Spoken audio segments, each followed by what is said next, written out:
क्या आप आईएएस बनना चाहते हैं लेकिन आपको पता नहीं है कि एक आईएएस बनने के लिए क्या क्या क्वालिफ़िकेशन होनी चाहिए, कितना कट ऑफ होता है, सिलेबस क्या क्या होता है, कितने पेपर होते हैं या फिर सैलरी कितनी होती है। तो बेसिकली ये वीडियो आप ही के लिए है। इस वीडियो में फॉर्म भरने से लेकर आईएएस बनने तक के सफ़र के बीच में जितने भी पड़ाव आते हैं उन सब के बारे में जानकारी दी गई है, तो वीडियो में लास्ट तक बने रहें। तो चलिए वीडियो को स्टार्ट करते हैं। तो सबसे पहले जानते हैं कि आईएएस होता क्या है। तो आईएएस का full form Indian administrative service होता है। अगर आप यह सोचते हैं कि मुझे आईएएस की तैयारी करनी है तो यह बिल्कुल गलत है। सही मायने में इसको सिविल सर्विसेज की तैयारी करना बोला जाता है, जिसके अंतर्गत कई सर्विस आती हैं जैसे आईएएस, आईपीएस, आईएफएस सहित 14 सर्विसेज होती हैं। अंतिम मेरिट के अनुसार सभी चयनित अभ्यर्थियों को क्रमानुसार सर्विसेज प्रदान की जाती हैं, जिसका एग्ज़ाम यूपीएससी कंडक्ट कराती है। यूपीएससी का full form union public service commission होता है, जिसको हिंदी में संघ लोक सेवा आयोग के नाम से जाना जाता है। अब बात करते हैं एलिजिबिलिटी क्राइटेरिया की। तो इस परीक्षा में भारतीय नागरिक के साथ साथ तिब्बत रिफ्यूजी तथा नेपाल और भूटान के नागरिक भी शामिल हो सकते हैं, लेकिन आईएएस और आईपीएस के लिए सिर्फ भारतीय नागरिक ही अप्लाई कर सकते हैं। अगर बात करें एजुकेशनल क्वालिफ़िकेशन की, तो इस परीक्षा के लिए किसी भी मान्यता प्राप्त संस्थान से ग्रेजुएशन होना अनिवार्य है। इस परीक्षा में फाइनल ईयर के स्टूडेंट भी बैठ सकते हैं तथा इसमें मिनिमम परसेंटेज रिक्वायर्ड नहीं है, और आप किसी भी सब्जेक्ट से पढ़े हों, किसी भी स्ट्रीम से पढ़े हों, इस परीक्षा को दे सकते हैं। अगर बात करें एज लिमिट की, तो कम से कम 21 वर्ष होना अनिवार्य है, लेकिन अलग अलग श्रेणियों के लिए अलग अलग आयु सीमा तय की गई है।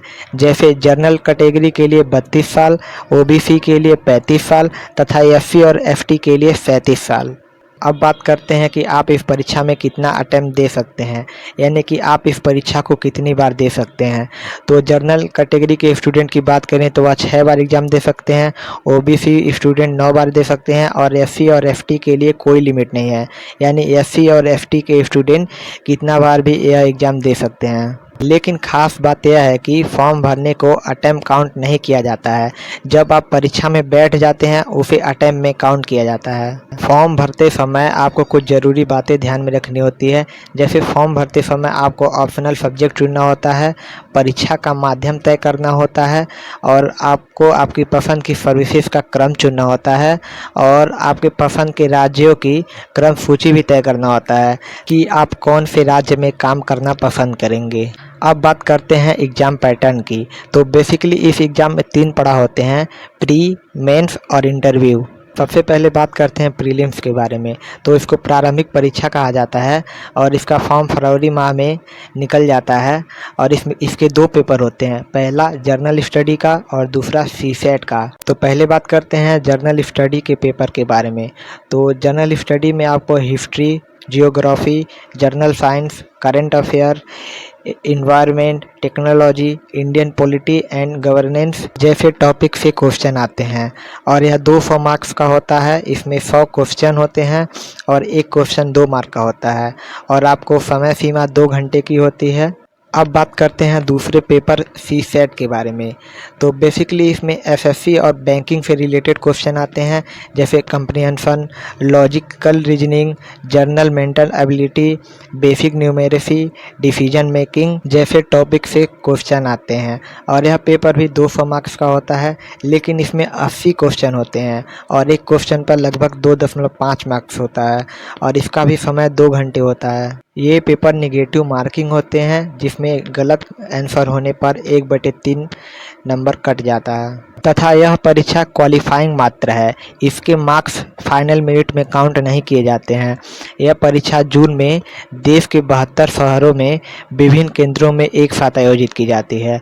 हर साल लगभग 6 लाख से अधिक लोग फॉर्म भरते हैं और लगभग 5 लाख लोग परीक्षा देते हैं। यह परीक्षा 2 पालियों में आयोजित की जाती है। 5 लाख लोगों में से लगभग 15,000 लोगों का ही सिलेक्शन मेंस एग्जाम के लिए होता है। इसका रिजल्ट जुलाई महीने के अंत तक आ जाता है। जो अभ्यर्थी इसे पास करते हैं उन्हें मेंस के लिए दोबारा फॉर्म ऑनलाइन करना होता है। उन्हें लगभग 20 दिन का समय दिया जाता है। अब बात करते हैं दूसरे पड़ाव यानी कि मेंस एग्ज़ाम की। तो यह मुख्य परीक्षा होती है और यह लिखित होती है। मेंस एग्ज़ाम में 2 तरह के पेपर होते हैं। एक तो वह पेपर होते हैं जो सबके लिए समान होते हैं तथा दूसरे ऑप्शनल पेपर होते हैं जो अभ्यर्थी स्वयं की इच्छा अनुसार चयन करता है। और मेंस में टोटल 9 पेपर होते हैं जिनके टोटल मार्क्स 1750 होते हैं। लेकिन ख़ास बात यह है कि 9 में से 7 पेपर पर आपको ज़्यादा फोकस करना रहता है क्योंकि इन 7 पेपर से ही मेरिट बनता है। बाकी के 2 पेपर यानी कि इंग्लिश और सामान्य भाषा का पेपर केवल पास करना होता है। इन दोनों पेपर के मार्क्स नहीं जुड़ते हैं तथा इनमें पास होने के लिए केवल 25% मार्क्स होने चाहिए। लेकिन ख़ास बात यह है कि भारतीय भाषा का कंपल्सरी पेपर मेघालय, मिजोरम, मणिपुर, अरुणाचल प्रदेश, नागालैंड तथा सिक्किम के अभ्यर्थियों के लिए अनिवार्य नहीं होता है। तो मेंस परीक्षा में टोटल 9 पेपर होते हैं और टोटल मार्क्स 1750 का होता है, जिसमें सामान्य अध्ययन के 4 पेपर होते हैं, निबंध का 1 पेपर होता है, इंग्लिश का 1 पेपर होता है, भाषा का 1 पेपर होता है तथा ऑप्शनल सब्जेक्ट के 2 पेपर होते हैं। अब बात करते हैं इन पेपर्स के सिलेबस के बारे में। तो सबसे पहले बात करते हैं सामान्य अध्ययन के चारों पेपर के बारे में। तो सामान्य अध्ययन का जो पहला पेपर होता है उसमें कल्चर, सोसाइटी, इंडियन हिस्ट्री तथा वर्ल्ड जियोग्राफी जैसे टॉपिक से प्रश्न आते हैं। वहीं सामान्य अध्ययन के दूसरे पेपर में polity, governance, constitution, social justice and international relations जैसे टॉपिक से प्रश्न आते हैं। तथा सामान्य अध्ययन के तीसरे पेपर में biodiversity, economic development, technology, security and disaster management तथा एनवायरनमेंट जैसे टॉपिक से प्रश्न आते हैं। जबकि सामान्य अध्ययन के चौथे पेपर में इंटीग्रिटी, एथिक्स तथा एप्टीट्यूड से प्रश्न आते हैं। जर्नल स्टडी के चारों पेपर में 20-20 क्वेश्चन होते हैं तथा इनकी समय सीमा 3 घंटे होती है और 10 मार्क्स के लिए 150 वर्ड तथा 15 मार्क्स के लिए 250 वर्ड शब्दों की समय सीमा निर्धारित की गई है। अब बात करते हैं एसए के पेपर की। तो इनमें मुख्यतः पॉलिटिक्स, सोसाइटी, टेक्नोलॉजी, फिलॉसफी जैसे टॉपिक से प्रश्न आते हैं और इनकी समय सीमा 3 घंटे होती है तथा टोटल 125 मार्क्स का पेपर होता है। लेकिन वहीं इथिक्स के पेपर में केस स्टडी से क्वेश्चन आते हैं जिसमें 12 क्वेश्चन होते हैं और इसका स्ट्रक्चर किसी भी साल चेंज हो सकता है। अगर बात करें ऑप्शनल सब्जेक्ट के टॉपिक की तो आपने जो भी विषय चुना होता है उसी से क्वेश्चन आते हैं और इसमें प्रश्नों की संख्या 8 होती है तथा यह पेपर 3 घंटे का होता है।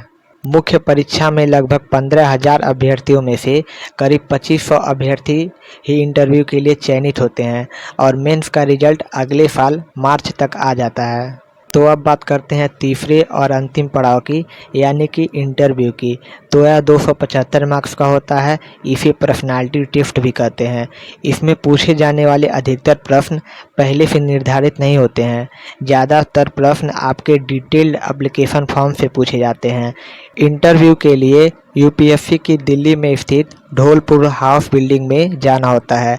यहाँ सबके डॉक्यूमेंट वेरिफिकेशन किया जाता है और यहाँ पर एक कॉमन हॉल में सबको बैठा दिया जाता है तथा एक इंटरव्यू पैनल बनाया जाता है जिसमें अभ्यर्थियों का इंटरव्यू लिया जाता है और इंटरव्यू में विद्यार्थियों का कॉन्फिडेंस, एटीट्यूड तथा प्रॉब्लम सॉल्विंग स्किल चेक किया जाता है। इंटरव्यू लगभग 20 दिन तक चलता है और इंटरव्यू ख़त्म होने के 10 दिन बाद ही फाइनल रिजल्ट्स आ जाते हैं और फाइनल मेरिट लिस्ट मुख्य परीक्षा तथा इंटरव्यू के मार्क्स मिलाकर बनाई जाती है। 100 रैंक तथा उससे कम रैंक लाकर आप आईएएस ऑफिसर बन सकते हैं तथा रिजल्ट के कुछ दिन बाद ही सबको अपॉइंटमेंट लेटर जारी कर दिए जाते हैं।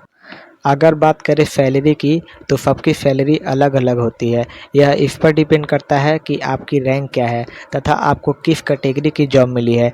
जैसे डीएम का पे स्केल 50,000 से 1.5 लाख तक का होता है और मंत्री के सचिव या विभाग के सचिव को 1 लाख से 2 लाख तक, चीफ सेक्रेटरी को 2 लाख और कैबिनेट सेक्रेटरी को 2.5 लाख मिलता है और इसके अलावा बहुत सारे फैसिलिटी प्रोवाइड किए जाते हैं।